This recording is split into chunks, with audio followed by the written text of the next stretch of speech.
Donc la dernière fois, nous avons vu, en commençant par le livre des Actes des Apôtres, chapitre 17, le verset 24 et suivant, nous avons vu que Dieu avait fixé des bornes pour chaque personne sur cette terre-ci. Que tu sois camerounais, italien, n'importe quoi, Dieu a fixé, déterminé non seulement ta nature, ton sexe, ta taille, ton âge, la durée que tu vas mettre sur la terre, les endroits où tu vas te déplacer, Dieu les a prédestinés. Si tu te fâches que tu es chez les Bamileke, il n'y a pas de problème, tu ne peux pas t'en sortir, tu es déjà Bamileke. Si tu te fâches que tu es une femme, que oui, si j'avais été un homme, tu ne peux pas changer de corps. Même si tu vas chez les transsexuels ou en Thaïlande, tu changes de sexe, dans ta pensée, tu sais déjà quand même que tu es un homme. Et nous avons donc avancé en regardant donc que, à partir de ces Actes des Apôtres chapitre 17, le verset 24 et suivant, nous avons touché Actes des Apôtres chapitre 3, le verset 19 et 20, où Dieu donc a fixé un temps qu'il va revenir sur la terre, où l'apôtre Pierre disait à ces apôtres-là qui étaient devant lui et aux disciples, il leur a dit, répentez-vous afin que le temps de rafraîchissement vienne de la part du Seigneur, qu'il vous envoie celui qui vous a envoyé, celui qui a été destiné du ciel, Jésus-Christ. Il dit que le ciel doit recevoir jusqu'au temps de rétablissement de toutes choses. C'est ce que nous avons lu au verset 20, n'est-ce pas? Ces versets nous montrent clairement que les Juifs doivent attendre le Messie. Il doit revenir. Il dit que le ciel doit recevoir, donc il va rester au ciel jusqu'à ce que toutes choses soient rétablies. Et alors il viendra. Et nous sommes descendus dans le chapitre 2, nous avons lu à partir du verset 30. Tu étais là, n'est-ce pas? Tu étais là le jour là. Tu ouvres seulement ta Bible comme ça, comme la chef de catéchisme là.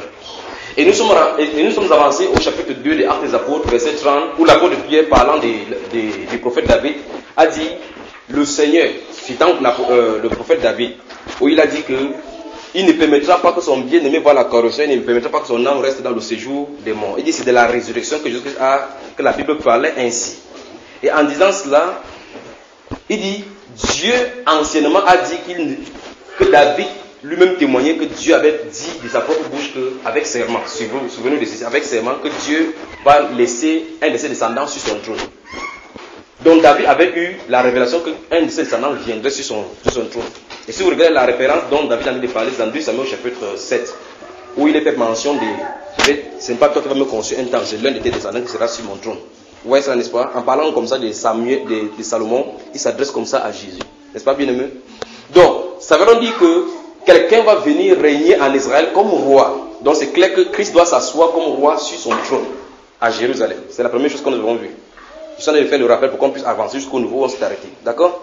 Et nous sommes rentrés au chapitre 1 des Actes des Apôtres, le verset 6 et 7, où on a vu comment les disciples ont posé des questions. La Bible déclare que les disciples et les apôtres réunis lui posaient les questions. Seigneur, est-ce en ces temps-ci que tu rétabliras le royaume d'Israël? Donc le royaume d'Israël doit être rétabli sur la terre. Alors Jésus leur a répondu, non, c'est pas à vous de connaître les temps ou les moments où le peuple a fixé sa propre autorité. On a commencé à se poser des questions.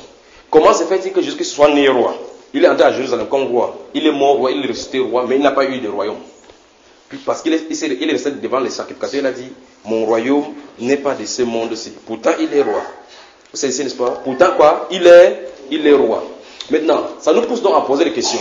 Si Jésus-Christ n'est pas venu à Jérusalem, parce que d'après la prophétie de sa naissance, comme on va voir tout à l'heure là, la prophétie disait de lui que, et toi, Bethléem, d'Ephrata, de toi, tu ne sais pas le moindre d'Israël, de toi sortira un chef qui régnera, qui dominera sur Israël, mon peuple. C'est ce qui est écrit. Mais il est venu, il n'a pas dominé sur le peuple, il n'a pas régné. Donc, ça veut dire, frère, qu'il y avait un mystère qui entourait sa première venue par rapport aux Juifs. Et c'est ça qui embrouille les gens jusqu'aujourd'hui. Qui est de là-bas. Vous faites me suivre les enfants quand ils sont là. Il a poussé la moto là dehors. Alors, ça veut dire qu'il y a un mystère qui entoure la première venue de Jésus. Ce qui a fait que les Juifs, c'était une pierre d'achoppement pour les Juifs. Les Juifs savaient très bien. Le seul fait que ces disciples posent la question, est-ce en cette temps que tu rétableras le royaume d'Israël, montre qu'ils n'avaient pas compris les prophéties. Pourtant donc, si vous lisez la Bible, vous lisez les livres de prophètes, vous allez voir que tout est embrouillé là-dedans. Je me demande bien s'ils comprenaient quand ils lisaient Ésaïe chapitre 53.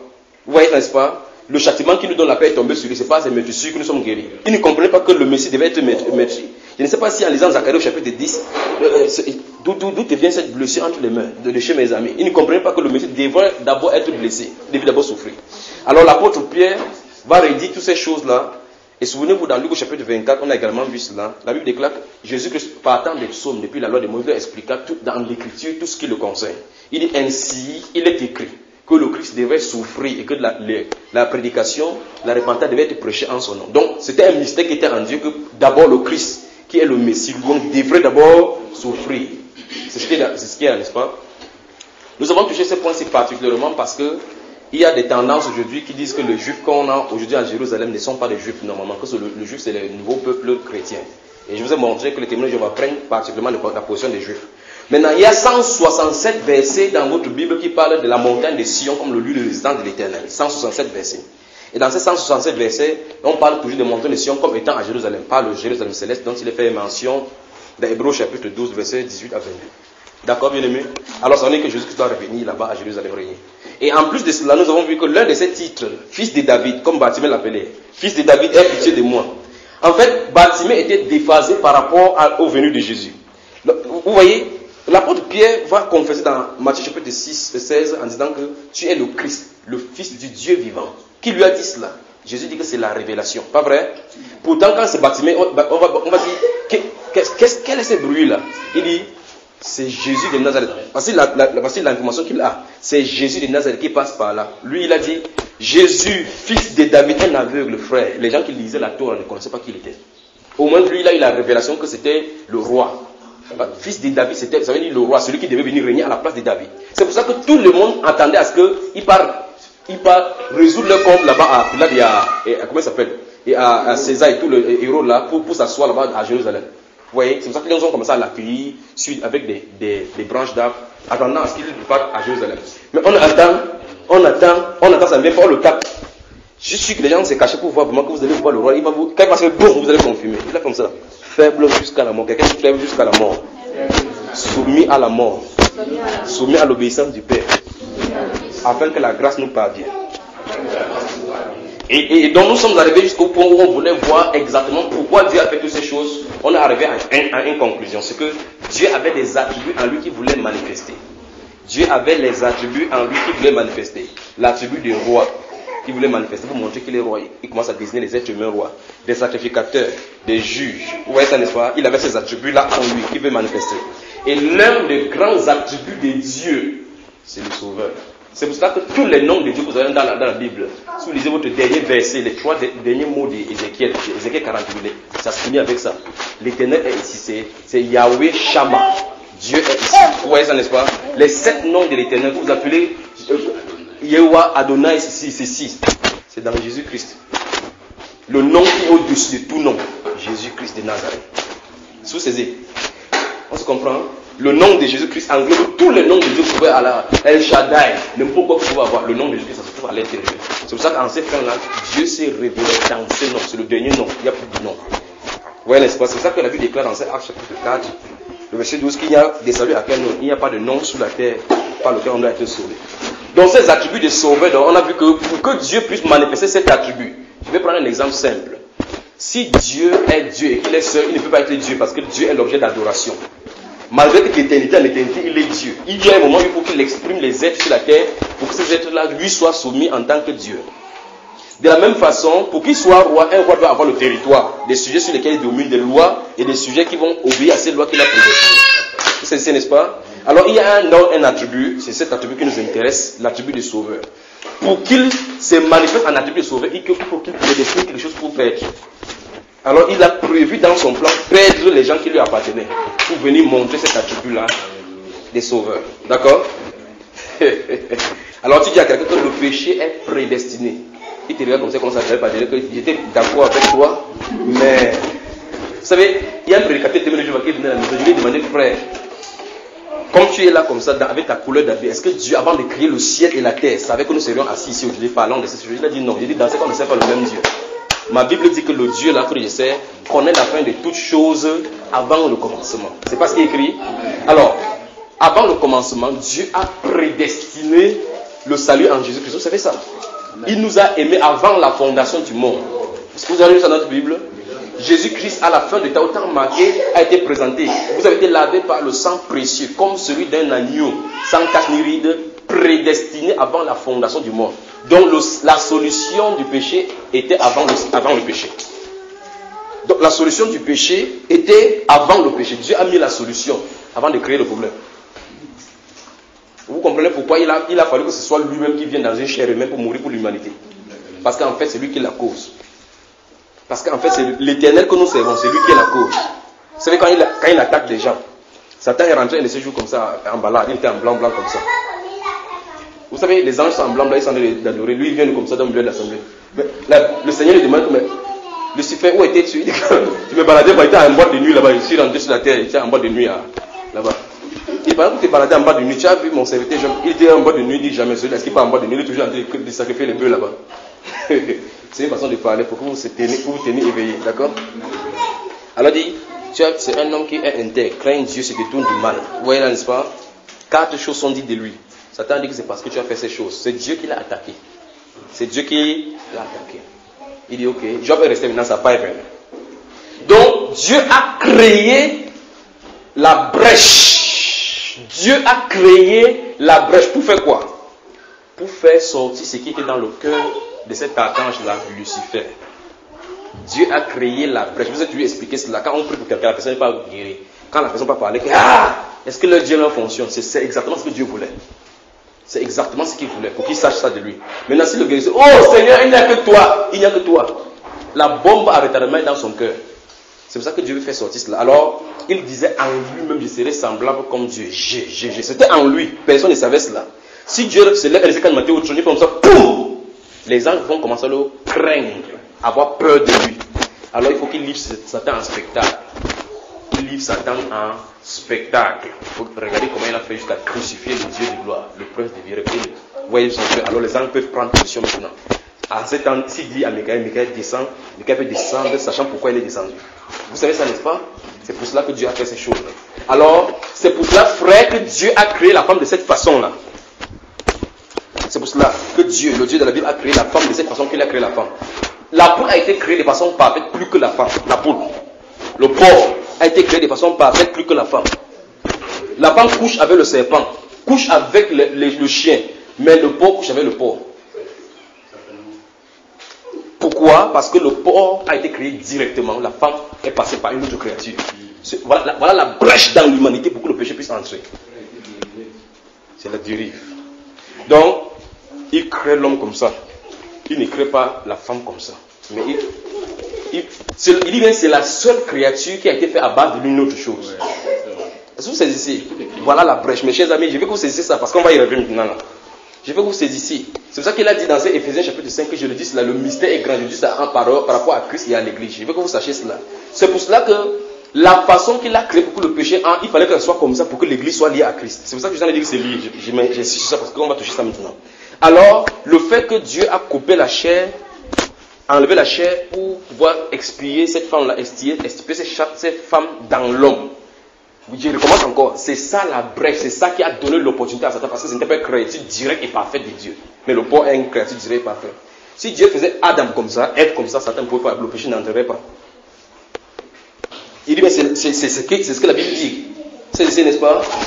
Voilà pourquoi il est allé vers la femme. Parce que la femme n'était pas... Dieu avait mis l'obstacle là-bas pour qu'il puisse y entrer. La pierre d'achèvement.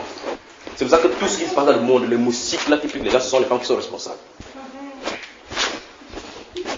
Lisez ce moment de Bible, mes chers amis, vous allez voir que quand Dieu va frapper sur les femmes, ce sera au double de celui des hommes. Lisez seulement la Bible et regardez la punition. On peut avancer? Ok, donc, on a vu donc que ces attributs-là sont manifestés jusqu'à un certain moment. Par exemple, Adam, Dieu a créé Adam à son image pour manifester un de ces attributs.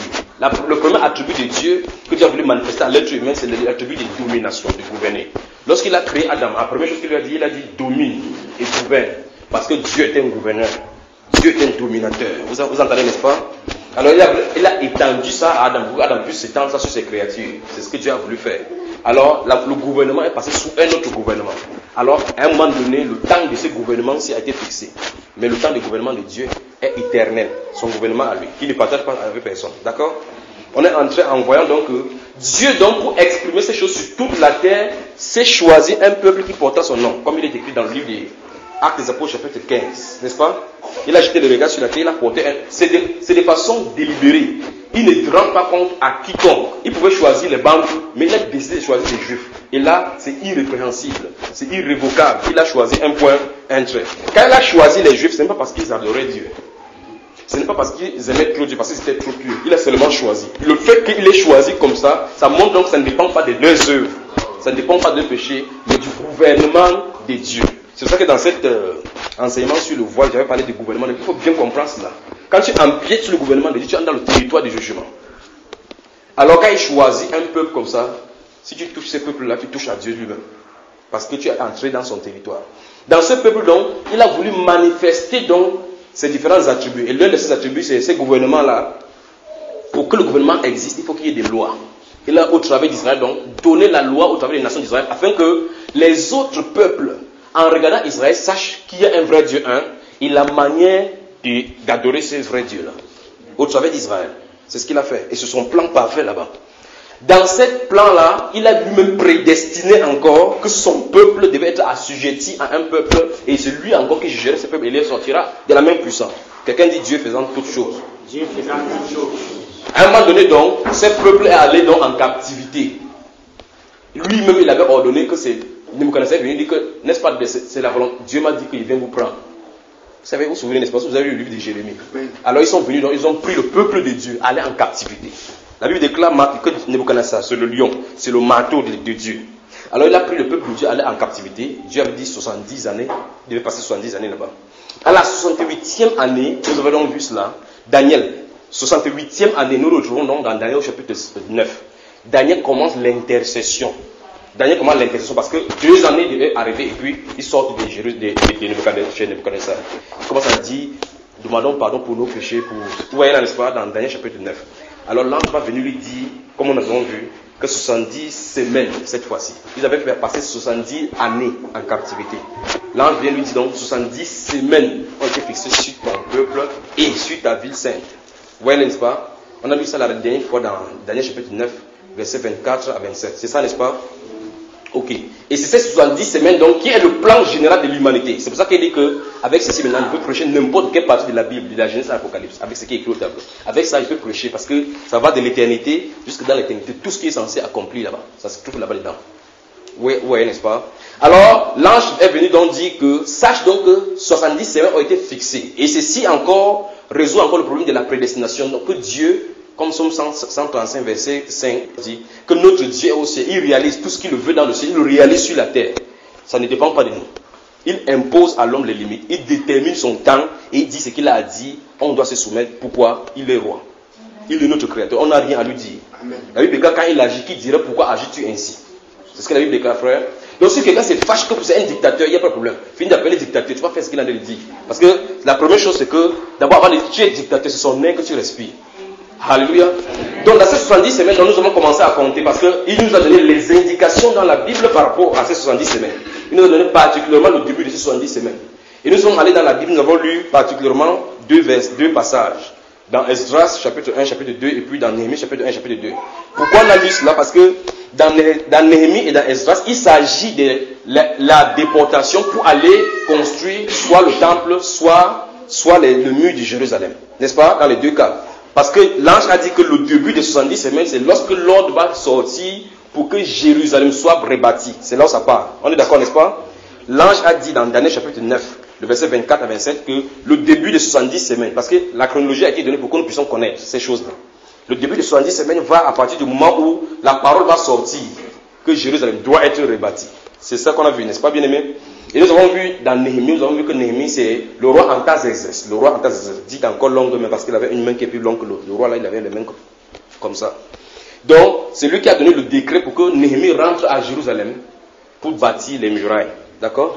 Donc, vous pouvez lire ça dans Néhémie au chapitre 1 et chapitre 2. Ce n'est pas le livre d'Esdras, parce qu'avant que Esdras ne vienne, Néhémie ne vienne pour construire, on avait fait l'inauguration des années plutôt du temple qu'on avait bâti. Il restait seulement la muraille. D'accord? Et alors, donc, ça fait en 450 avant Jésus-Christ. Et à partir de là, donc, l'ange a dit à Daniel, dans ce chapitre 9, verset 24 à 27, il lui a dit que pendant une semaine, dans 7 semaines et dans 62 semaines, un ouan.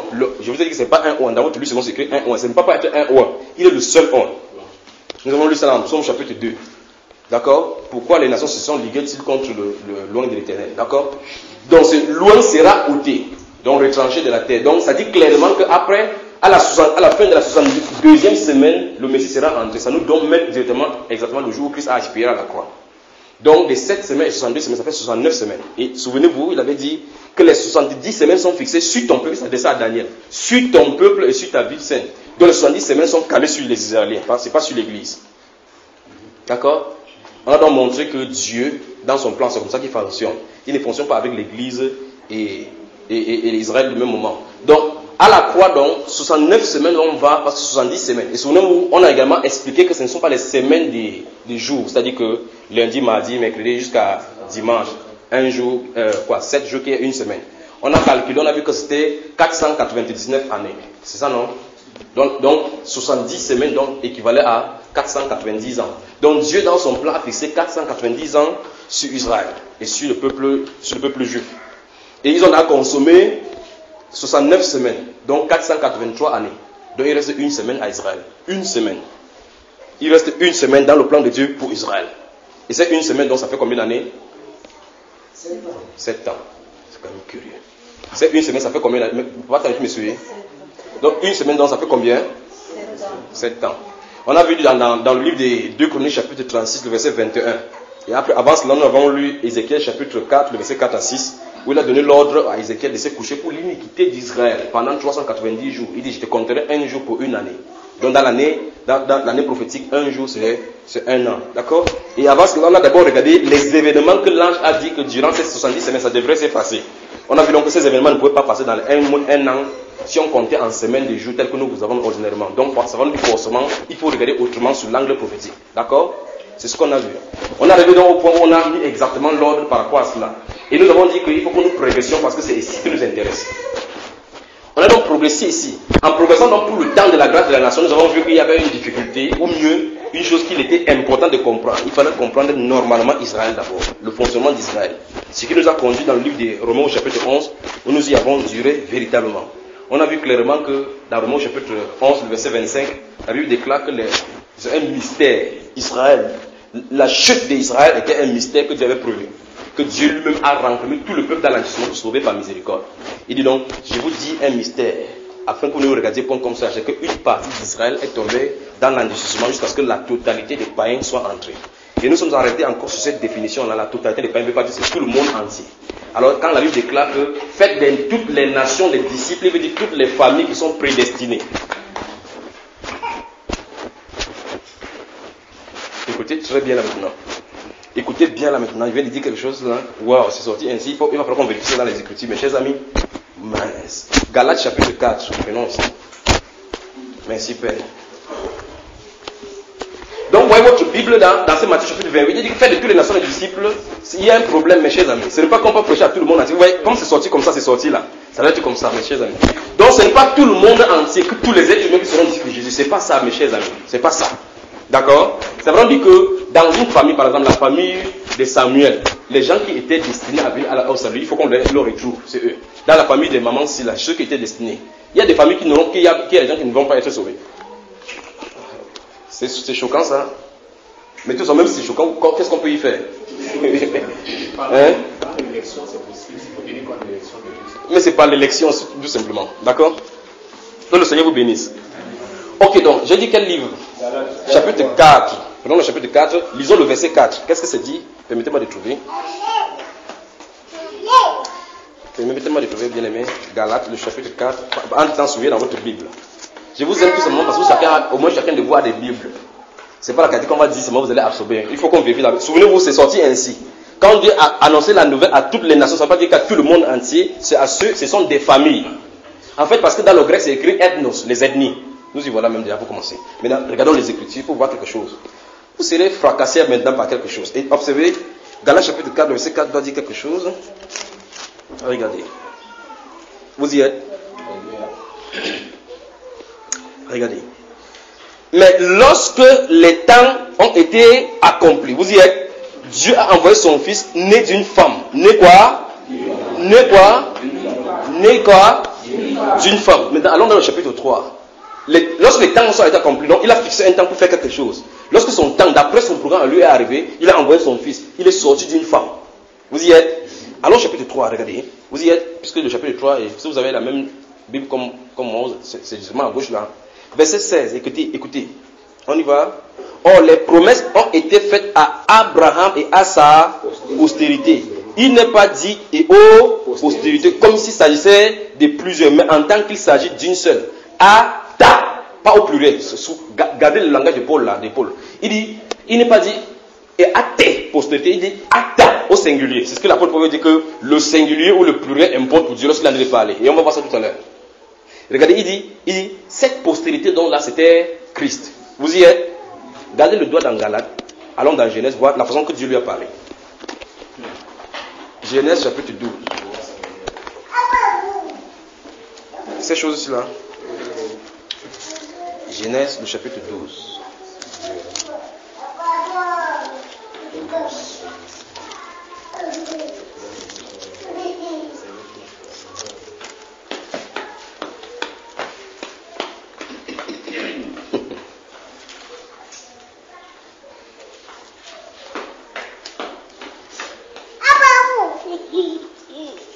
Ok, vous êtes dans Genèse chapitre 12. Je vais lire à partir du verset 1 et vous allez entendre encore ces mots-là. Regardez. L'Éternel dit à Abraham, va-t'en de ton pays, de ta patrie et de la maison de ton père dans le pays que je te montrerai. Je ferai de toi une grande quoi, frère? Regardez. Je ferai de toi une grande nation et je te bénirai. Je rendrai ton nom grand et tu seras une source de bénédiction. Je bénirai ceux qui te béniront et je maudirai ceux qui te maudiront. Maintenant, écoutez bien maintenant. C'est le dernier volet là maintenant. Et toutes les de la terre en toi. Vous avez entendu? Vous avez entendu ça? Alors on a appelé les apôtres chapitre 3. Actes des apôtres, rapidement. Il faut que ces choses soient claires avant que j'avance là maintenant. Merci Père, merci Père, merci Père. Waouh. Pendant qu'on a suivi, pendant qu'on a lu, ne gardez pas à l'esprit ce que je vais montrer. Je vais établir seulement que dans chaque famille, les gens à qui le salut est destiné, c'est pour ça qu'on en a de parler. Regardez, on va revenir là doucement.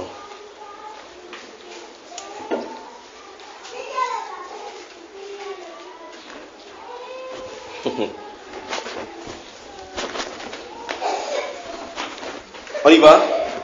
Je vous ai appelé les apôtres chapitre 3. Lisons le verset 25. Regardez, c'est l'apôtre Pierre maintenant qui en a parlé. Et souvenez-vous, c'est le Saint-Esprit qui parle au travers de lui.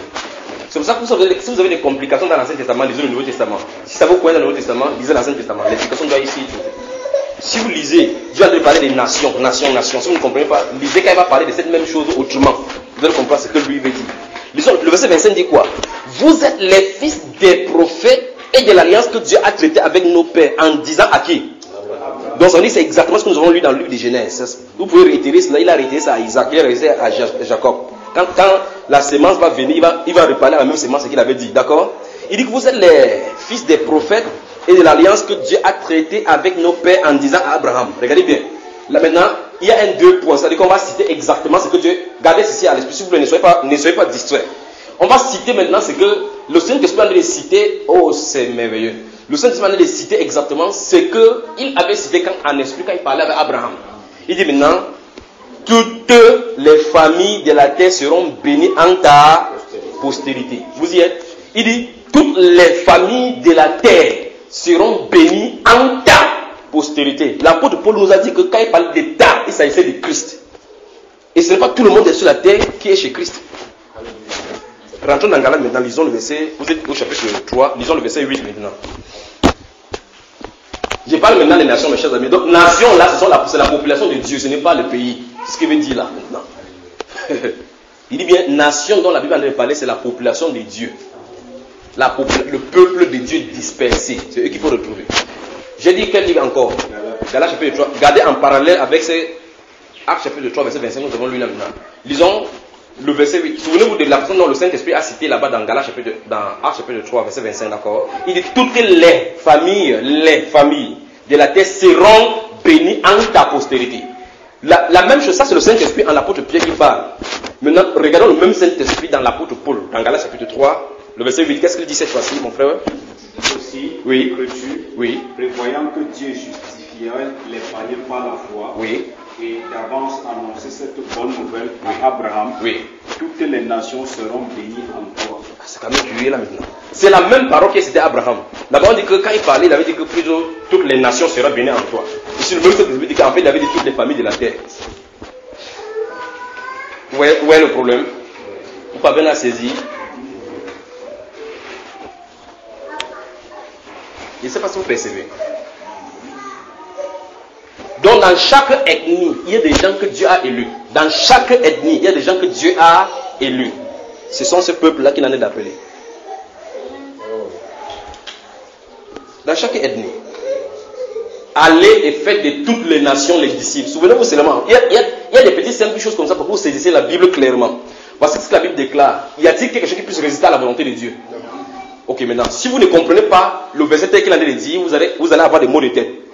Voici sa volonté. La volonté de Dieu, c'est ce que les théologiens appellent la grande commission. Que allez et faites de toutes les nations, dont la volonté parfaite de Dieu, c'est que toutes les nations soient quoi? Disciples. Maintenant, nous constatons que les gens refusent Christ. Donc il faut comprendre ce qu'il en a dit dans toutes les nations. C'est ce que je t'en ai dit. Il n'est pas dit qu'on fait que tout le monde soit converti. Dans tout le monde entier, ce sont ces gens qui sont là-bas. Vous avez saisi là maintenant, n'est-ce pas? Voilà. C'est pour ça que vous lisez en français, vous lisez nation, vous croyez que c'est un pays. Ce n'est pas le pays dont tu en as parlé. Faites de toutes les années, allez dans toutes les années chercher mes élus. Il a donc dit, je suis venu pour chercher ce qui était perdu. Quand c'est quelque chose qui est perdu, si tu la possèdes d'abord, la chose d'une façon ou d'une autre t'est quittée. Et alors donc tu es venu les chercher. C'est ici, n'est-ce pas? Alors si elle est en Samarie, elle est devenue une prostituée, il vient s'asseoir à côté de lui. Des femmes, donne-moi de l'eau, frère, il a trouvé. Vous voyez, non? Il vient pendant que l'espoir de Jésus touché Jésus, il vient. Un coup comme ça, je ne peux pas monter sur la. Il dit Zaché, descends, c'est toi qui dis. Il s'assoit à l'intérieur, il ne dit rien. La sémence prédestinée à l'intérieur de lui dit que tu sais que le prince de vie est là. Tu ne dois pas vivre, tu n'es pas censé vivre comme ça. Les gens qui vivent chez lui, ceux qui sont issus de lui ne vivent pas comme ça. Ils se lèvent. Ils disent Seigneur, si il fait du tort à quelqu'un, c'est encore lui prêcher. Si il fait du tort à quelqu'un, je restitue. Vous avez vu ça l'histoire? Il dit aujourd'hui le salut est rentré parce que celui-ci était un fils d'Abraham. Il était un fils de la promesse. Un fils de la promesse. De cette postérité-là, mais c'est un acte détourné. C'est là, n'est-ce pas? Ok.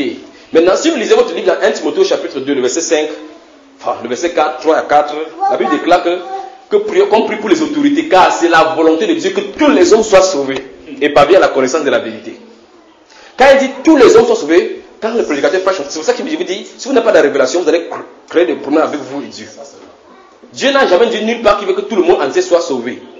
Parce que la Bible déclare, si vous lisez votre Jean, quand les caïphes sont réunis, quelqu'un s'est levé là et prophétisé, dit que vous ne voyez pas qu'il est de l'intérêt qu'une seule personne meure pour toute la nation.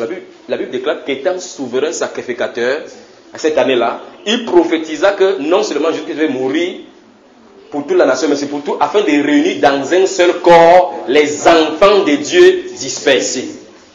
Il n'est pas mort pour que les gens deviennent les enfants. Les enfants de Dieu sont ces enfants, sont ces brebis qui sont égarés. Sa mort les réconcilie à lui.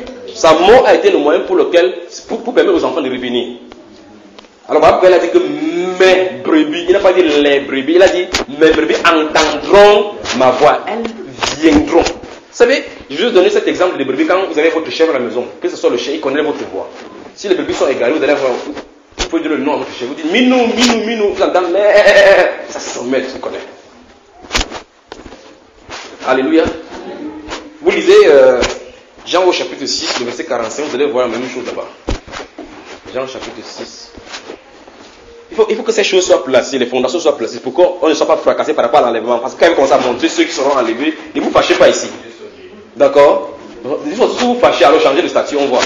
Jean chapitre 6, le verset 45. Qu'est-ce que ça dit? Jean le chapitre 6. Frère Michel, tu peux avoir quand même, c'est le petit grand instant. Courage, d'accord? Jean chapitre 6, verset 45 dit quoi, mon frère? Il est écrit dans les prophètes, ils seront tous enseignés de Dieu. Stoppons d'abord là-bas. C'est le Seigneur. Vous voyez, quand le Saint-Esprit cite l'Écriture, il faudrait me faire attention.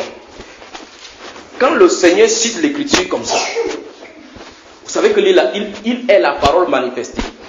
Et il a donné les paroles aux prophètes. Vous savez, vous lisez les livres des prophètes, vous allez voir autre chose. Quand il dit à quelqu'un que regardez bien, San Francisco, New York, c'est écrit dans la Bible. Quand tu regardes dans la Bible, tu regardes San Francisco et New York écrit. On dit exactement que même les véhicules vont rouler à l'intérieur, les véhicules vont rouler avec les phares en faisant les pleins phares, les jeux de phares, frère, dans la Bible là que tu as entre les mains.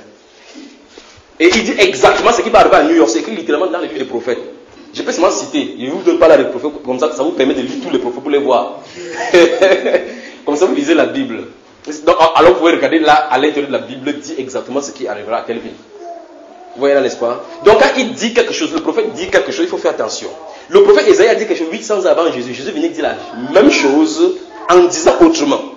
Donc il veut donner l'explication de ce que Ésaïe voulait dire, parce que c'est en langage des prophètes qu'il a parlé. Il dit donc dans ce livre de Jean chapitre 6 verset 45, il dit, il est écrit dans les prophètes, tous, c'est quoi? Ils seront tous enseignés de Dieu. Regardez bien, vérifiez encore avec moi là, tous, c'est tous. Quand on dit tous, ça suppose que tout le monde doit être enseigné de Dieu. Pourtant, ce n'est pas ce que Dieu a envie de dire, ce n'est pas la pensée de Dieu là-bas. Pourtant, frère, c'est écrit dans votre français tous. Tout là n'est pas tout. Bien que c'est écrit tout. Ok. Il dit qu'ils seront tous enseignés de Dieu. Après, il dit donc, ainsi donc, quiconque a reçu son enseignement vient à moi. Vous y êtes? Vous en êtes lire les mêmes choses là que moi. Entendu le Père et a reçu son enseignement vient à moi. Vous avez vu ça, n'est-ce pas? Quiconque a entendu. Pas que, il ne dit pas que quiconque vient à moi et reçoit mon enseignement. Vous voyez ça, n'est-ce pas? Il reçoit l'enseignement du Père, vient à moi ou bien entend sa voix. Dès le départ, tu entends d'abord sa voix. Le Père lui-même t'enseigne, puis tu viens à Jésus. Frère, c'est grave. Maintenant, allons chercher dans les prophètes pour voir ce que le prophète Ésaïe, lui, il a dit. Puis, regardons comparer avec ce que Jésus a dit. Je veux que vous voyez des choses, frères, que vous voyez dans les Écritures. Ces fondations seront posées, et puis d'autres fondations seront posées, et on pourra avancer. Oui. Oui. Ce n'est pas que personne ait vu le Père. Oui. Sinon, celui qui vient de Dieu, celui-là a vu le Père. Peut-être là-bas dit que personne n'a jamais vu le Père. Bon, allons dans Ésaïe chapitre 54, le verset 13. Vous y êtes? Ouvrez, ne fermez pas ces gens, parce que quand vous allez lire cela, vous allez comparer à ce que le Seigneur Jésus a dit. Lorsqu'il veut faire la fondation de la maison, vous savez, quand on fait ferrand, quand tu construis ici, il y a des moments où on fait, comment on appelle ça, les dalles. On fait ça en chantant, on met. Il y a la bouillie ou bien le condré avec les casiers de bière que les gens boivent. Quand il fait la fondation, on va mettre la dalle, on pourra manger, et puis on continue au-dessus, le temps que ça se sèche, d'accord frère? Vous permettez ainsi. Ésaïe chapitre 53, le verset... Ésaïe chapitre 54, là, 54, le verset 13. Lisons ce que ça dit. Tous tes fils seront disciples de l'Éternel. Vous avez vu? Tous tes fils seront disciples de l'Éternel.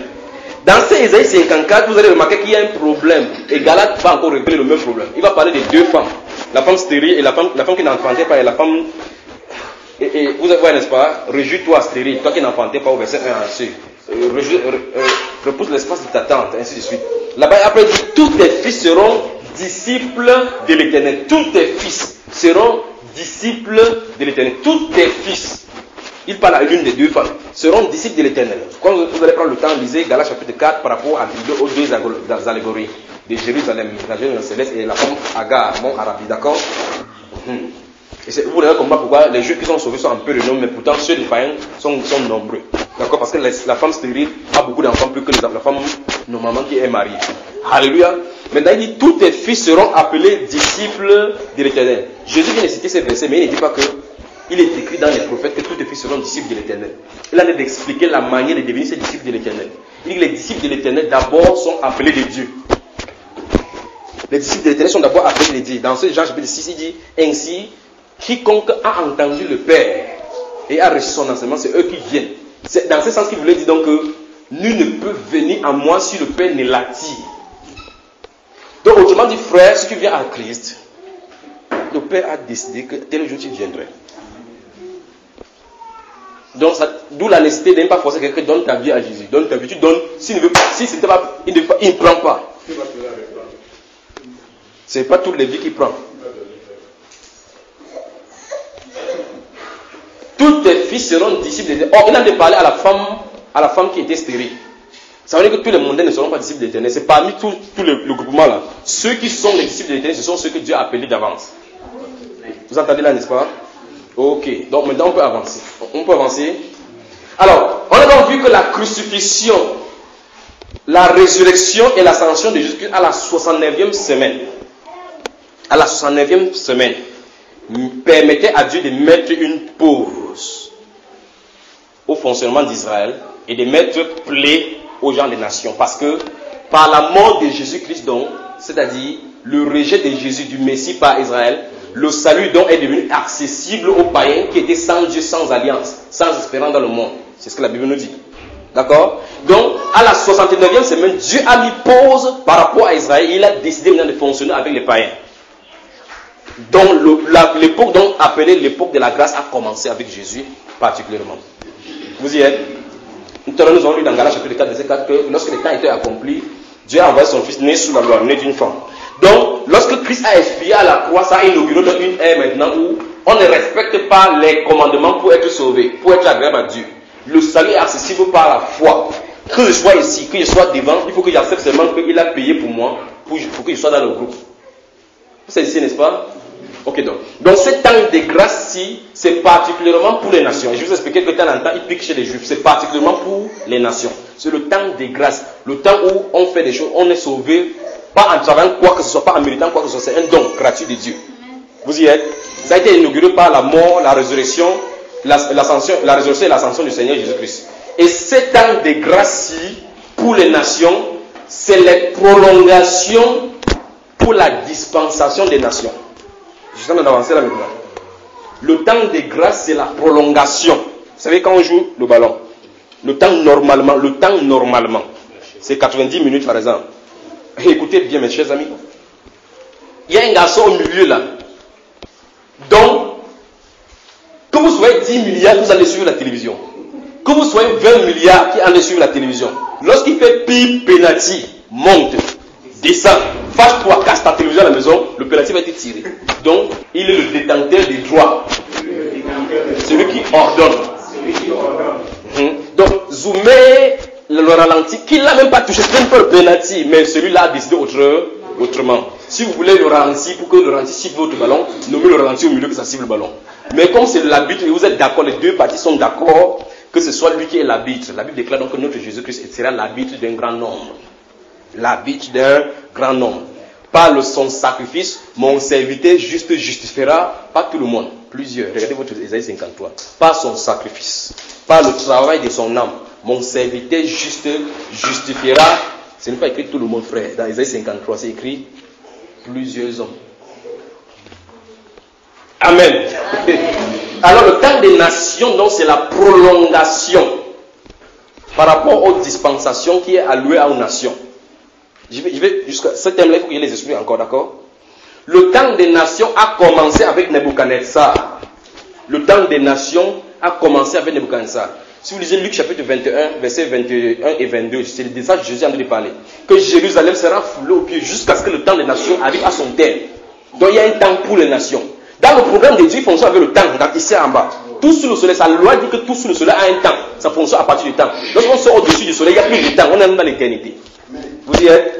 Donc, sous ce soleil-ci, donc, Dieu a fixé un temps donc, pour les païens et pour les juifs. Pour les juifs, il a décidé dans son conseil que c'est 70 semaines, donc 490 années. Après le début, il nous a donné exactement le début. Vous êtes, n'est-ce pas, en 445, avant Jésus-Christ, ça a commencé. Ça s'est achevé 483 ans plus tard. Il a mis pause. Et la dernière fois, j'avais dit que si vous voyez un film qui a 1h30 minutes, vous êtes à 1h20 minutes, quelqu'un tombe à la porte, vous mettez pause. Vous allez, même si vous causez 2 ans, tant qu'on n'éteint pas la lumière, vous venez là-bas, c'est à 1h20 que vous êtes. Donc, vous manque combien de minutes?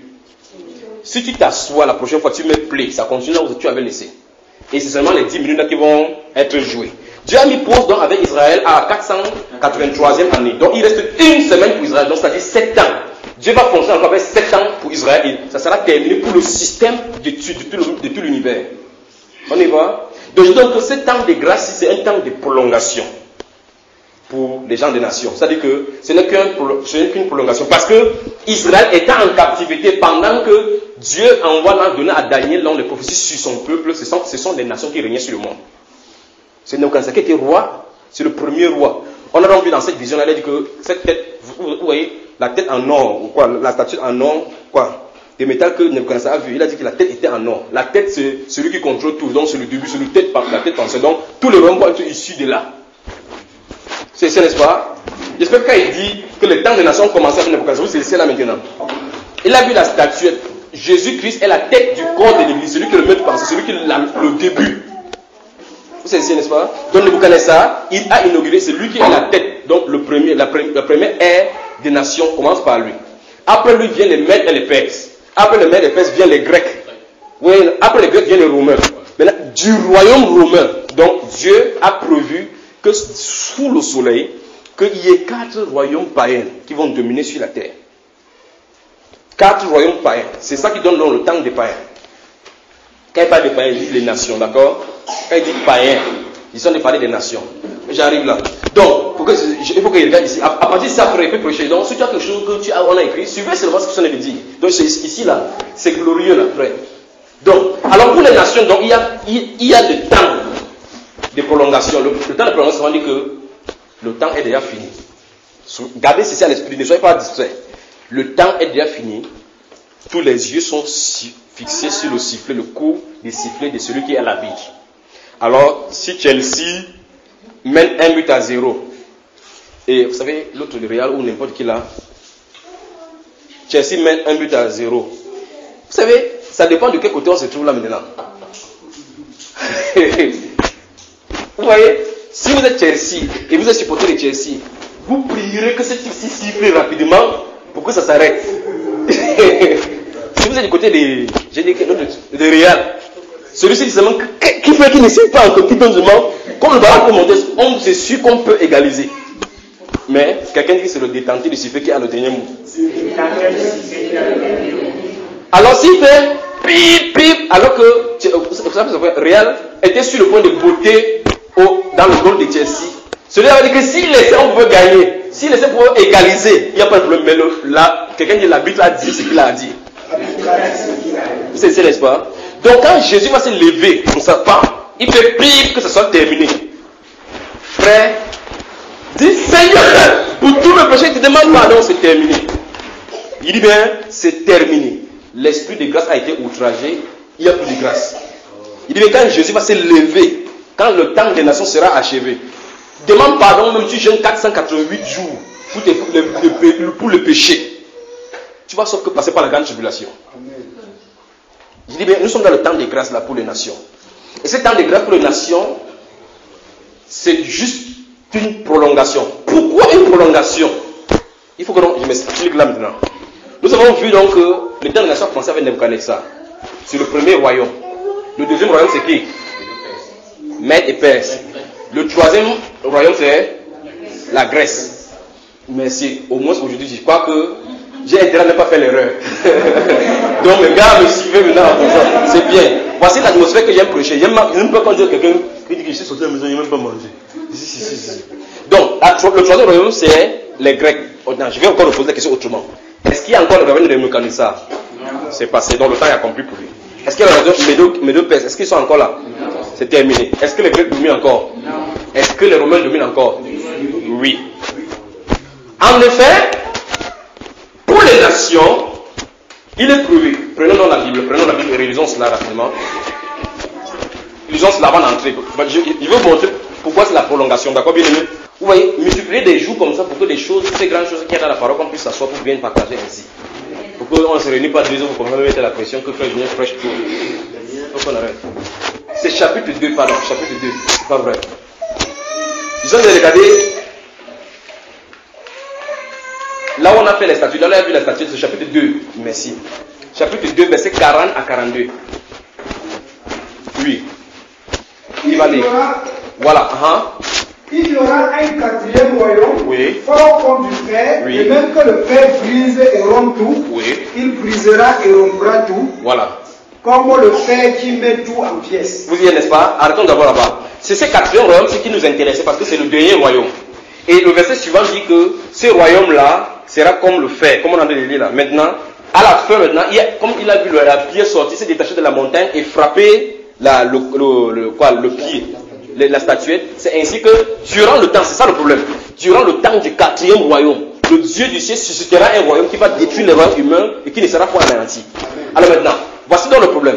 Nous avons vu dans la démonstration à partir de ces différents royaumes que Rome est venu à l'existence, le royaume romain, vous savez, les Grecs ont régné jusqu'en 331.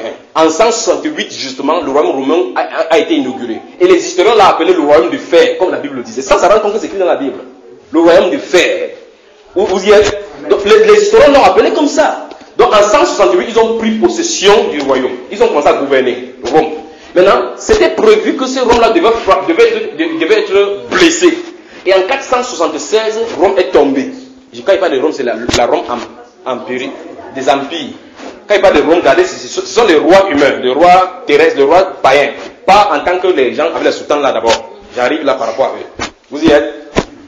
Donc Rome est tombée donc en 476. 10 nations se sont levées parmi les 4 en 476 là. 10 nations. Je vous laisse donner les 10 nations. Il y a les Ostrogoths, les Wisigoths, les Hérules, l'Italie et autres là. Tous. Et par la suite, 3 vont être rabaissés. Mais et les 10 nations donc représentées dans les 10 orteils de ces statues, les pieds des statuettes. Et voici le problème. On a dit que les pieds des statues étaient en partie de fer, en partie d'argile. L'ange a expliqué que comme c'est en partie de fer, en partie d'argile, ça montre qu'il y aura quelque chose de solide durant ces alliances-là, mais quelque chose de faible. Autrement dit, et il a dit clairement, c'est là où vous devez croire soit l'actualité, soit la Bible. Ici, là maintenant. Or, maintenant, comme l'argile et le fer ne peuvent pas se lier ainsi, ils vont tenter par des alliances humaines à s'unir, mais ça ne marchera pas. Amen. Donc l'union européenne ne fonctionnera pas. Ça ne peut pas susciter un royaume. C'est ce que la Bible dit. C'est ainsi par le Seigneur. Alors, maintenant, ils vont tenter donc avec les petites alliances. Il y aura l'Europe de l'Est, l'Europe de l'Ouest. Ils vont commencer à peser. Moi j'ai le gaz, tu as le ceci, moi j'ai ceci, le ceci. Vous y êtes, n'est-ce pas? C'est pour cela, mes chers amis, que le véritable ennemi des chrétiens, c'est au milieu chrétien. Il dit bien, c'est pour cela, le véritable ennemi des chrétiens ne se trouve pas à l'extérieur, c'est au milieu chrétien. Parce que c'est de là où sort le gouvernement mondial par rapport à la religion mondiale, où il va proposer des solutions, la paix. On va voir cela maintenant. Alors, en 476, s'il vous plaît, si ils sont allés vite, freinez-moi parce que, faut que ça, si c'est en deuxième, la voiture peut rouler doucement. En 476, donc, nous sommes dans cette même période aussi, durant la période de la grâce, les choses vont se dérouler.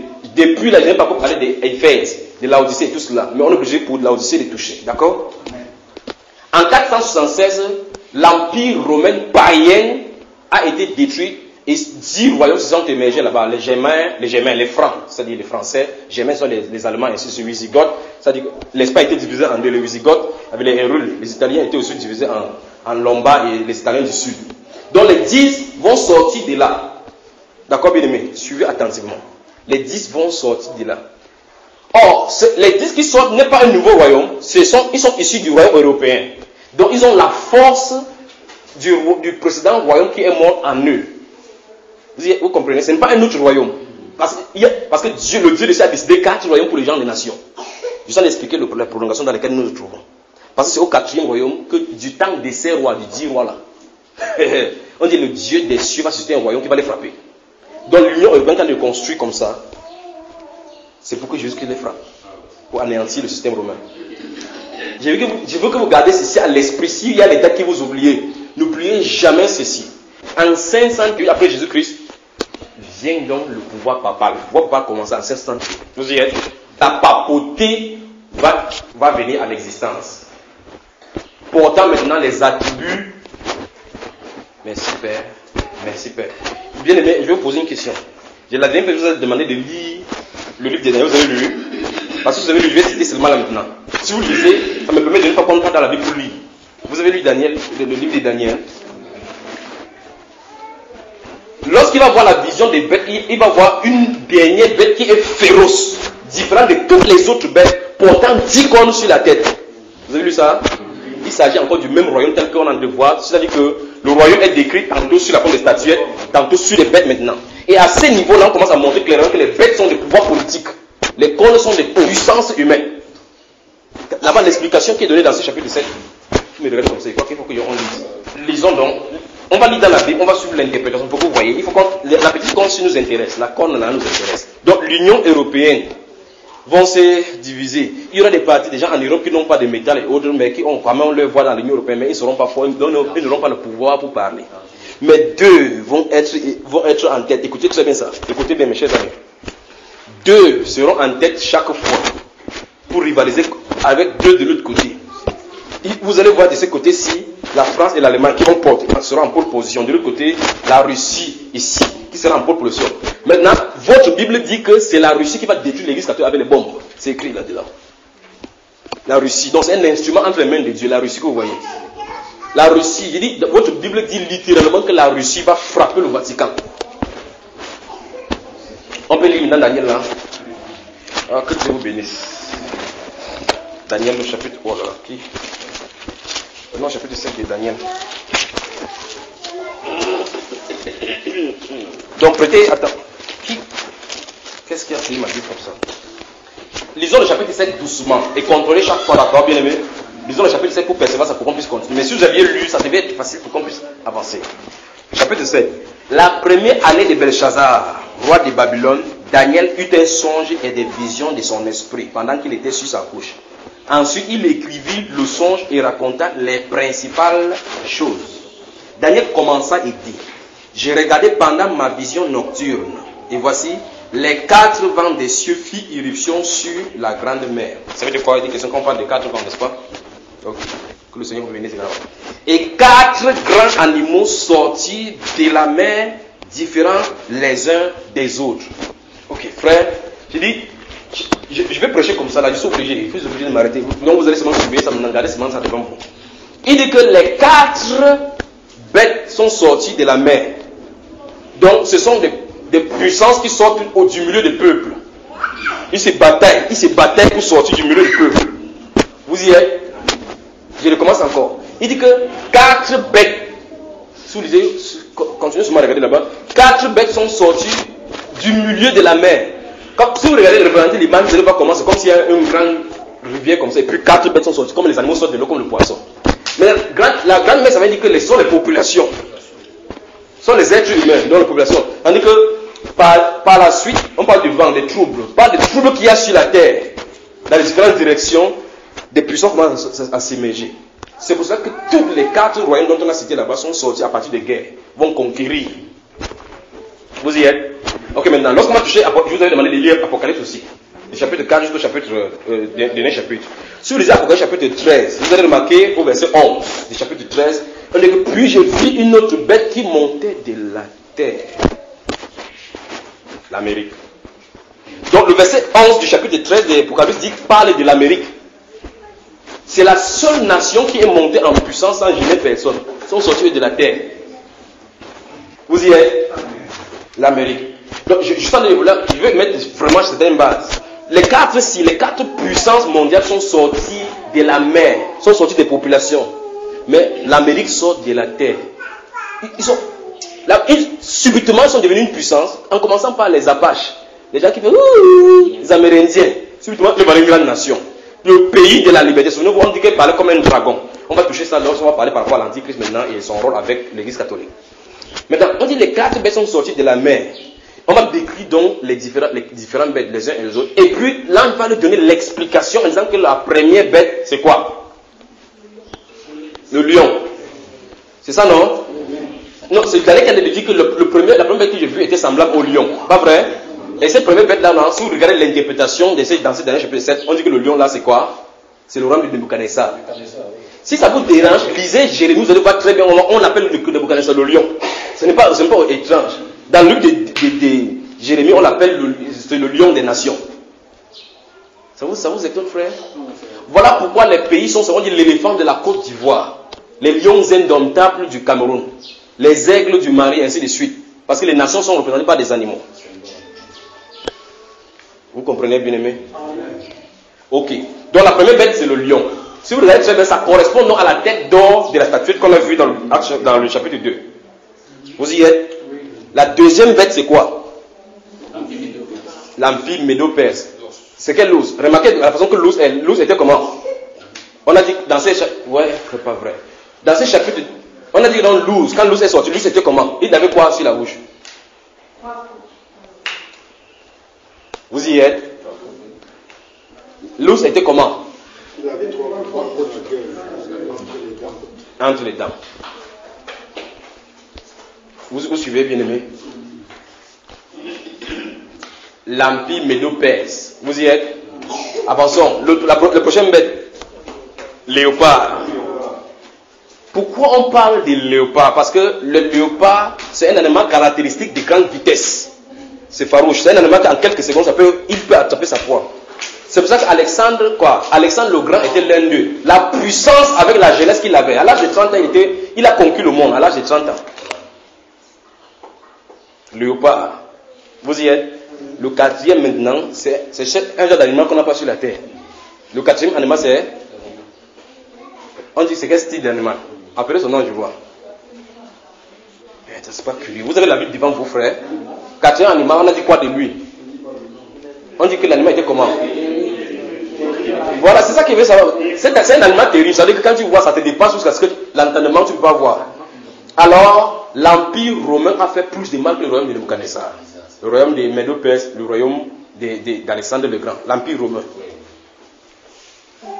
En 308 ans de son existence, de 168 à 476, ce que l'Empire romain a fait, c'était terrible. C'est pour ça qu'on appelle terrible. Mais maintenant, ce qui nous intéresse maintenant, c'est au niveau de sa tête. On dit quoi? Que sa tête était comment? La tête de l'animal. On dit sa tête avait quoi? La description. La tête avait... C'est exactement ça. Nous nous retrouvons maintenant au bas. Le pied était fait en argile. C'était terrible comme du fer. Maintenant, les orteils, on est arrivé jusqu'aux orteils parce que c'était le dernier. En décrivant de la tête au pied, le dernier c'est le pied. Quand on décrit de la tête jusqu'au pied, le dernier c'est le pied. On dit le pied, donc on dit orteils, 5 de chaque côté. C'est ça que cette bête qui était féroce avec les choses qui les soutenaient. 10 cornes. Les cornes étaient des puissances, les différents royaumes qui vont sortir de ces quatrième royaume. Vous y êtes? Ok, maintenant. Quelque chose va nous intéresser maintenant. La vision de Daniel va arriver sur une corne parmi les 10 cornes. C'est là où ça nous intéresse au plus haut point, mes chers amis. Les 10 cornes. Il va dire que, qu'est-ce qu'il voit? Une petite corne. D'abord, c'est quoi une corne, comme on a vu? Symbole de la puissance. Symbole de la puissance. Alors, le problème maintenant avec cette corne-là, qui est un royaume, parce qu'il va donner l'interprétation que les 10 cornes que tu as vues sont 10 royaumes. Mais bien aimé, si vous avez lu, ça va faciliter la tâche. Il dit, les 10 cornes que tu as vues sont 10 royaumes qui sortiront de ce royaume. C'est ce qui est écrit, mes chers amis. Nous sommes au chapitre 7 de Daniel. Contrôlez seulement ce que ça me dit avec votre Bible. Les 10 cornes que tu as vu que la bête portait sont 10 royaumes qui sortiront de ce quatrième royaume. Vous y êtes? Donc on dit que dans le chapitre 2, ça représente les 10 orteils. On y est? Ok. Maintenant, il pousse donc la révélation plus loin. Il dit que quand il considérait ces cornes-là, il a vu qu'il y avait une corne qui s'est élevée et 3 cornes ont été arrachées devant lui. Vous y êtes? C'est ce qui est écrit. Je dis voilà. Vous êtes avec moi? Vous êtes vraiment avec moi, bien aimé? Okay. La propreté est née. 3 nations parmi les 10 ont été rabaissées devant lui. Les Vandales, les Ostrogoths et les Hérules. 3 parmi les 10 qu'il y avait. 3. Tel que la Bible en a dit, frère. L'histoire se déroule, vous voyez là, le livre d'histoire dans la Bible. Le film du monde en train de se dérouler, dans la Bible ça se passe. À l'instant où l'église catholique s'est élevée. Remarquez très bien, pour vous montrer clairement comment Dieu parle de ces choses. On n'a pas dit que lorsque la corne s'est élevée, elle a rabaissé. Regardez bien la façon dont c'est écrit dans votre Bible. Regardez bien. Qu'est-ce qu'on a dit? Parce que nos petites cornes sorties du milieu d'elle, et 3 des premières cornes furent arrachées devant cette corne. Donc la corne est comme ça. 3 sont arrachées. Donc pendant que l'autre en est élevé, 3 cornes, 3 royaumes ont été rabaissés. Ce n'est pas elle qui a combattu parce qu'elle n'a pas le pouvoir comme les autres. Parce qu'on a dit qu'elle était différente des autres royaumes. Sa façon de fonctionner, ce n'est pas avec la guerre. Pas avec la guerre. C'est la puissance spirituelle. On arrive. Voilà. Pour que ça soit une puissance, un royaume, il faut que ça ait un État. C'est pour ça que c'est un petit État. Un petit État qui crée des problèmes. Je vous ai dit que l'ennemi de l'humanité, ce n'est pas chez les mondains, c'est chez les chrétiens. L'antichrist se passe pour les chrétiens. Oui. On avance? Ok. On dit donc que cette petite corne était différente des autres. Maintenant, regardez bien comment ce langage va être. On dit que il parlait comment? C'est terrible. Maintenant, suivons la description. Lisez maintenant l'endroit où on parle de la description de la petite corne. On va s'arrêter à chaque fois. Maintenant, frère, si vous avez lu Apocalypse, je vous ai demandé de lire Apocalypse. Si vous avez lu Apocalypse, on va les prendre maintenant en parallèle. D'accord? Ok. Lisons là, on fait la description de la petite corne. On a mis d'avancer vers l'enlèvement là maintenant. Vers la description. Allons-y. À haute voix, frère, si vous voulez lire comme ça, là, vous pouvez d'aller boire de l'eau. Son vêtement était blanc. C'est ça. Avançons. Tu crois que tu t'adresses à moi? Son vêtement était blanc comme la neige Et les cheveux de sa tête, Vous pensez qu'il a déjà parlé de là? Vous parlez que c'est la même personne qui a déjà parlé? Lui, il a déjà parlé de l'ancien des jours là maintenant. Vous voyez, c'est l'ancien des jours qui a déjà parlé. Ça veut dire qu'il a dépassé l'endroit où nous sommes en train de parler. C'est pas vrai, c'est après constant. Remonte. J'ai dit, on a parlé d'une petite corne qui s'élève qui est différente des autres. Suivons exactement à partir de cet endroit et suivons la description qu'on fait d'elle. Allons-y. Un autre. Oui. Un autre se lèvera. C'est quel verset, frère, pour qu'on puisse se repérer? Verset 24. Prenez donc la lecture à partir du verset 24, du chapitre 7 de Daniel. Allons-y. Un autre se lèvera après eux. Il sera différent des premiers et il abaissera 3 rois. Stop. Remarquez encore, soulignez après eux. Soulignez après eux, parce qu'il faut que j'explique encore cela avant qu'on avance, d'accord? Vous avez souligné après eux. Maintenant, remontez au verset 23 et remarquez de qui on parle après eux. Pour que vous voyez la perfection de ces choses de Dieu. Allons-y. Il me parla ainsi. Oui. Le 4e animal, c'est un 4e royaume qui existera sur la terre. Vous avez entendu, frère? Oui, allons-y. Différent de tous les royaumes et qui dévorera toute la terre. Vous avez entendu? Avançons. La foulera et la brisera. Oui. Et dit comme ce sont 10 rois qui s'élèveront de ce royaume. Vous avez entendu, n'est-ce pas? Donc, comme les 10 auteurs qu'on a vu tout à l'heure. Avançons. Un autre s'élèvera après eux. Stop. Donc, on dit donc un autre s'élèvera après eux. Je vous ai dit que, écoutez très bien, le 4e royaume a régné des 168 avant Jésus-Christ. Voilà, ils commencent à confondre. C'est pour ça que j'insiste chaque fois. J'ai dit l'empire romain est différent de l'empire papal. J'ai dit l'empire papal a vu le jour. Donc les papes tels qu'on voit là, ça a commencé après Jésus-Christ. Ne confondez pas cela, sinon vous allez avoir des problèmes là maintenant. Vous y êtes? L'empire romain est venu à 168 avant Jésus-Christ. Puisque quand Jésus vient à Jérusalem, ce sont les Romains qui sont à Jérusalem. C'est les Romains qui l'ont crucifié. C'est pas ça? Donc il va toujours rencontrer les Romains parce qu'on a dit que c'est ce royaume qui va rencontrer là, qui va venir briser. C'est pas ce que la Bible déclare, frère? Ok. Donc en 168 avant notre ère, et ça s'achève à 476 après Jésus-Christ. Donc ça fait 308 années qu'ils ont fonctionné. D'accord? Mais maintenant, on a dit sur le 4e royaume. Donc on dit normalement, le royaume doit être métamorphosé. On dit donc que 10 royaumes vont sortir de ce royaume-là. Et après eux, et nous venons de voir donc qu'en 476, donc, la puissance romaine va être brisée. 476, 10 royaumes vont émerger à partir de ces royaumes-là. De la fissure du royaume romain. Vous y êtes? Maintenant, on dit qu'après eux, 476, l'Église catholique émerge avec après eux. Donc les choses sont données dans la chronologie pour qu'il n'y ait pas d'ambiguïté. On avance? Ok. Maintenant avançons, frère. Maintenant, comme on a dit après eux, donc s'élèvera. Un autre s'élèvera après eux. Vous avez, n'est-ce pas? Vous voyez le mot après eux, n'est-ce pas? Après les 10 royaumes là, oui. Il sera différent des premiers. Oui. Et il abaissera 3 rois. Voilà. Vous avez entendu, n'est-ce pas? Il abaissera 3 rois. Avançons, frère. Il prononcera des paroles contre le Très-Haut. Stoppons là-bas. Il y a de ces abominations que, si vous lisez par exemple l'encyclique de juin 1890, c'est parce que le pape Léon XIII dit, nous tenons sur la terre la place du Tout-Puissant. Nous tenons sur la terre la place du Tout-Puissant. Ce n'est qu'un parmi, ne parle pas de concile de Latran en 1500 par rapport à tout ce qu'ils ont défini, par rapport à l'infaillibilité papale. Je vais parler de la dernière fois du titre de pontife maximum, le souverain pontife. Ils ont dit que le mot pontife en latin veut dire le pont qui rejoint l'humanité à Dieu. Donc il est le souverain, le pont là. Donc Jésus-Christ n'a pas de place. Donc vous voyez, quand il parle là-bas, c'est disons que le Christ est mort pour nous. En fait, il vous trompe parce qu'il sait même s'il ne peut pas dire autrement pour vous, c'est l'usurpation. On appelle sa sainteté le très saint Père. Il dépasse Dieu dans la sainteté. Quand il finit maintenant, il meurt, c'est là où on déclare encore qu'il est saint. C'est même une bêtise encore entre eux là. Quand celui-là était vivant, on l'appelait quoi? Le très saint. Il est mort maintenant, on va le déclarer qu'il est maintenant quoi? On a même baissé encore son niveau, seulement son grade. Quand il est vivant, il est la sainteté.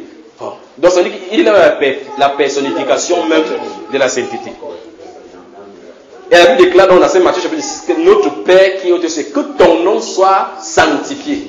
Toi seul tu es saint. Un être humain sur la terre dit qu'il est Dieu. Pas étonnant donc qui s'appelle donc Vicarius Filii, le vicaire, le remplaçant du Fils de Dieu. Jésus dit que je ne vous laisserai pas orphelin, je reviendrai à vous. Je suis avec vous tous les jours jusqu'à la fin. Il dit non, zéro. C'est nous qui sommes les représentants du Fils de Dieu. Vicaire. Vicaros Filii Dieu. Et vous calculez, ça donne 666. Bon. Donc en 1638, donc, la papauté sort. Remarquez bien les caractéristiques. On va commencer à donner les caractéristiques d'Islam. On dit qu'il va commencer à faire quoi? À prononcer, vous voyez directement que Nebuchadnezzar était élu sur la terre tranquillement, il conquérait seulement son royaume. Alexandre le Grand s'en foutait, il ne savait pas que s'il y avait quelqu'un là-bas haut, il était comme ça, tchoukou. Quand celui-ci vient comme ça, là, c'est différent des autres puissances. Il commence à révéler comme ça que ta place devait prendre ça. Ta place, ça n'a pas de royaume, c'est pas comme ça. Ta place devait prendre ça. Il prononçait des paroles contre les très hauts et contre les habitants du ciel. Avançons, frère. Il prononcera des paroles contre le très haut. Il opprimera les saints du très haut. Stoppons. Donc, vous voyez, je vous ai dit que l'antichrist se trouve en milieu chrétien. Que vous montez, vous descendez, vous allez voir à l'instant où la papauté venait au pouvoir, il appelait hérétiques tous ceux qui n'étaient pas d'accord avec lui. Voilà pourquoi les conciles ont été écrits, durant les conciles ont écrit clairement que hors de l'église catholique, point de salut. Ils ont organisé ce qu'on appelait, vous appelez les Templiers. Les Templiers, les gardiens des Templiers, c'était la branche armée même du Vatican qui avait soi-disant accompagné les pèlerins qui étaient les gens qui partaient à Jérusalem en pèlerinage sur la terre sainte. Et tous les chrétiens savent que sur la terre il n'y a plus de terre sainte. Tous les chrétiens sont censés savoir cela. Le représentant de Dieu ne connaît pas lui ça. Il opprimera. Alors finalement, toute personne qui tenait l'écriture, en partant d'Étienne, ils ont détruit tous ceux-là qui étaient d'avis contraire à leur doctrine. Souvenez-vous de ceci. Je vous avais toujours dit dans les enseignements que l'Église catholique va se réveiller. Et on va voir ça tout à l'heure éclair. Ils vont se réveiller parce qu'ils sont seulement en état de sommeil. Le moment arrive. Les petits conseils là qu'on a de faire pour que les gens se joignent au conseil œcuménique là, c'est pour décider de façon claire que si vous êtes avec nous, vous savez comment Georges vous a dit quand il partait en Irak, non? Êtes-vous oui ou non pour la guerre en Irak? Si tu dis non, tu dis dans ces cas tu es contre l'Amérique. Si tu dis oui, alors vous allez ensemble. Alors mon cher frère, soit tu vas salir ta main dans le sang, soit tu vas te laver et subir les chocs. Donc l'église catholique va faire subir ça à l'humanité. La religion mondiale est en train de venir sur place.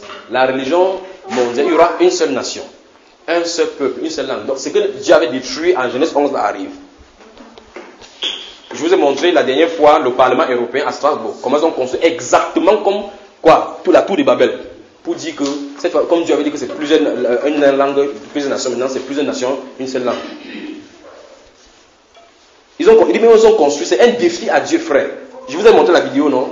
Comment ils ont construit la tour de Babel encore, à Strasbourg, le Parlement européen. Pour dire que nous allons nous réunir ici, faire ce que notre grand-père Nimrod a voulu faire. Alors, pendant qu'ils font, vous n'allez pas faire un coup. C'est grave, frère. On dit, il opprimera les saints du Très-Haut. Nebuchadnezzar n'a pas les mains souillées par rapport à ces saints. Ni Alexandre le Grand, ni Darius et autres. Regardez bien même dans le livre des Daniel. Vous savez, les Daniel et autres se comportaient avec les saints qui ont été prisonniers là-bas. Et maintenant, on dit le saint du Très-Haut. On parle maintenant des chrétiens, frères.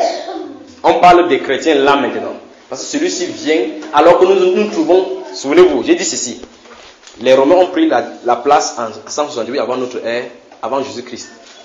Quand Jésus est arrivé, ils ont continué à régner jusqu'à 476. Et cette bête-ci est suscitée alors que le temps des nations, on est dans la prolongation, dans le temps de la grâce. Donc ce n'est pas le temps des Juifs. Donc les saints dont on avait parlé, ce sont les chrétiens.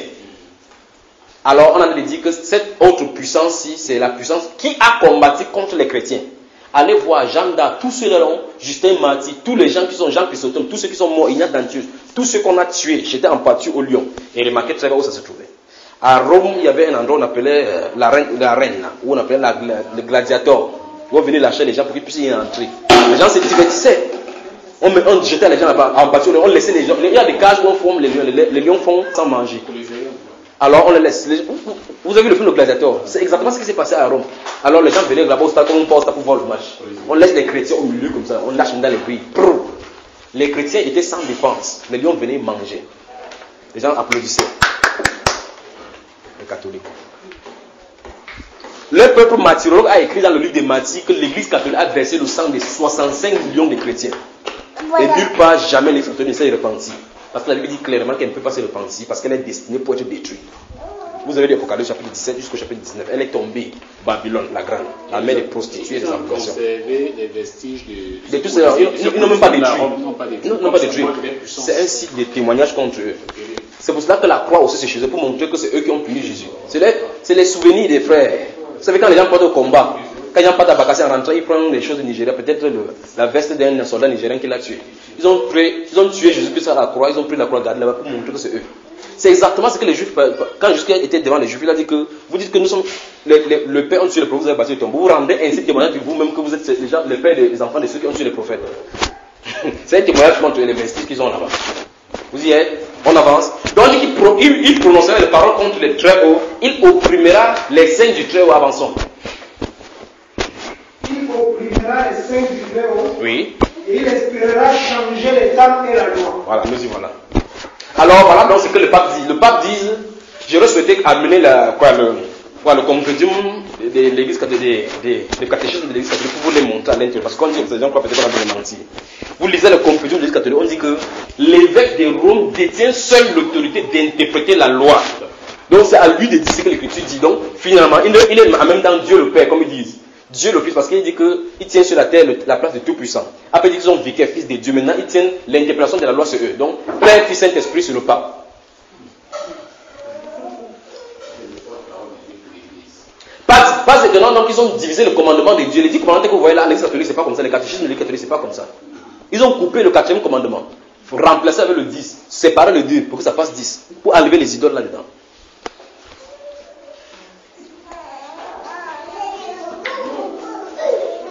Si vous pouvez savoir à quel niveau l'église se trouve, je parle des temps, je suis encore dans le temps de prolongation. Le temps de la grâce pour les nations, c'est le temps de prolongation. Vous y êtes? Or, ce qui a déroulé là, c'est pendant le temps de prolongation. Je vous ai dit que quand quelqu'un a le sifflet, c'est lui qui décide quand il va siffler. Ne me dites pas que le temps de prolongation va durer 2000 ans, 3000 ans, c'est lui qui a dit. Il a dit un jour devant lui sont comme 1000 ans. Donc tu as été plein de ça alors qu'il n'a pas encore fait 3 jours. On avance. On avance, frère. Oui. Et il espérera changer les temps et la loi. Vous y êtes? Et les saints seront livrés à Écoutez très bien. Écoutez très bien maintenant. La Bible déclare prophétiquement que les saints seront livrés entre ses mains. Pas que les saints pourront être. Les chrétiens, préparez-vous. Préparez-vous. Vous avez lu Matthieu 24. Vous avez lu Marc chapitre 13.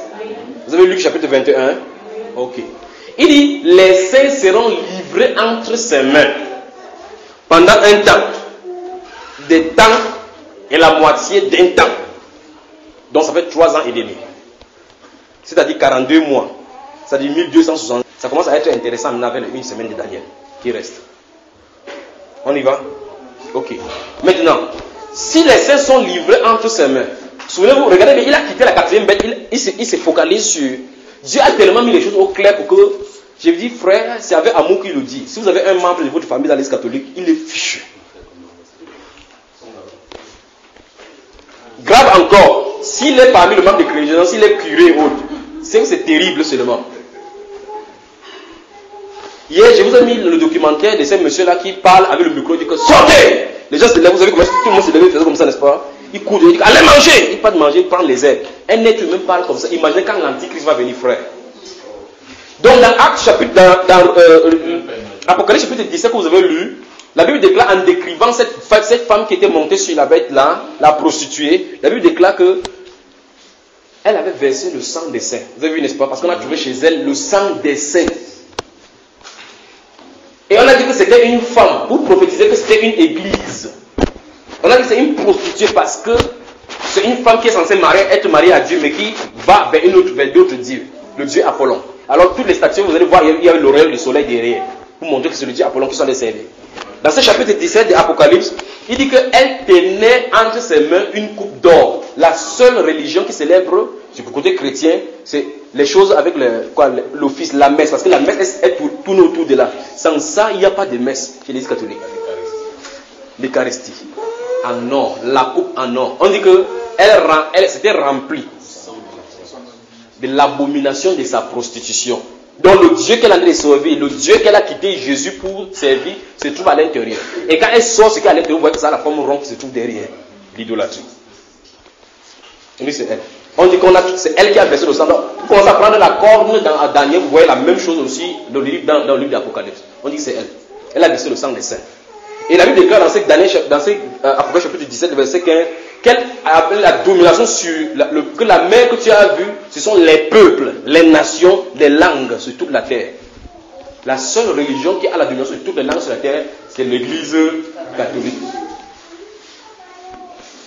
On va encore plus loin en disant que la femme que tu as vue, les 7 têtes sont 7 collines sur laquelle la femme est assise.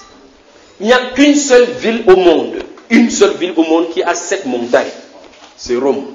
On dit que la femme, quand on zoome, elle se retrouve à Rome. On dit que c'est à partir de là qu'il y a sa domination, qu'elle domine sur toute la terre, elle se prostitue avec tous les rois de la terre. Quelqu'un dit Vatican. Et le mot Vatican, c'est Batiscan qui veut dire le serpent divin. Vatican, Batiscan, serpent divin. Donc, c'est réglé pour que toutes les charges contre elle ne sera jugée seulement que coupable. Mais c'est vrai. Donc, cette fois-ci nous intéresse particulièrement parce qu'on a dit qu'elle va opprimer les saints. Alors, Jésus, le premier, est tombé sous ce royaume. Ces saints seront livrés dans ce royaume. C'est de ce royaume que sortira l'Antichrist. C'est de ce royaume qui va trouver maintenant les prophètes de Dieu maintenant dans le livre de Daniel. Pour une semaine qui va rester maintenant pour les Juifs. C'est cette même personne-là qui va sortir. Donc le personnage central qui va combattre contre Christ se trouve en milieu chrétien. Ils sont sortis du milieu de nous. Il y a plusieurs antéchrists dans le monde. Vous avez appris qu'il y a un antéchrist qui vient. Il y a maintenant, 1 Jean chapitre 2, verset 18 et 19. Il y a maintenant plusieurs antéchrists dans le plusieurs antéchrists sont sortis du milieu de nous. Ce n'est pas un politicien. Voilà pourquoi Satan a fait une campagne de déstabilisation pour qu'on se détourne vers l'Amérique. On dit qu'Obama c'est la bête, Obama c'est l'antichrist. N'allez pas croire de cette bêtise. N'allez pas croire de telles bêtises. Parce que ce sont les agents, les rois sont entre les mains de Dieu. Vous lisez votre Apocalypse, vous allez voir, on dit qu'ils ont tous un même but. Détruire la prostituée. Vous avez lu ça dans le Bible? Vous avez lu l'Apocalypse, n'est-ce pas? Parce que Dieu a mis dans leur cœur d'accomplir ses desseins. Tout le monde va se tenir à la Mecque. Vous savez où tous les cargaisons d'or et les richesses du monde se trouvent au Vatican. Vous savez ça? On dit tout le monde va se lever par les comme en 1 heure, c'est aller en fumée. La bombe a tombé. Boum! En fait, on n'aime pas. Avançons ici, frère. Puis viendra le jugement. Vous y êtes? Regardez bien. Observez, frère, suivez attentivement. Les saints seront livrés entre ces mains pendant un temps, des temps et la moitié d'un temps. Ils seront opprimés. Puis viendra le jugement. À quelle heure on vit, frère? À quelle heure on vit? Regardez encore une fois un mystère là-bas que je vous ai expliqué la dernière fois. Ce passage-là, on n'a pas parlé de l'enlèvement. Vous avez remarqué? On va opprimer les saints, puis viendra le jugement. Les saints sont opprimés, puis viendra le jugement. Comme si on quitte de l'oppression directement au jugement. Pourtant, avant ça, il y a des étapes qui doivent être passées. Alors, vous pouvez donc lire le livre des Thessaloniciens qu'on a donné, 2 Pierre et autres et autres. Maintenant, nous nous retrouvons donc ici à la fin de la dispensation des temps de grâce pour les nations. Et l'âge qui est coïncident avec la sortie de cet âge-là, de ce temps-là, c'est Laodicée. D'abord, la ville de Laodicée a été fondée en 2 par Antiochus II. Et il a donné le nom de la ville à sa femme Laodice. C'est le seul âge parmi les 7 âges de l'Église, les 7 dispensations, les 7 âges, les 7 périodes que Dieu a prévues pour l'Église. Je vous ai dit, Dieu fonctionne avec le temps sous le soleil. C'est sa loi à lui. Il a mis 7 âges, prévu 7 périodes de différents types d'églises qui seront sur la terre. La dernière, c'est l'église de Laodicée, dans laquelle nous sommes. Ou mieux, dans laquelle nous sommes en train de sortir. Laodicée. Laodicée en elle-même veut dire revendication des droits. Donc c'est l'esprit féministe, l'esprit de grève qui est à la fin des temps.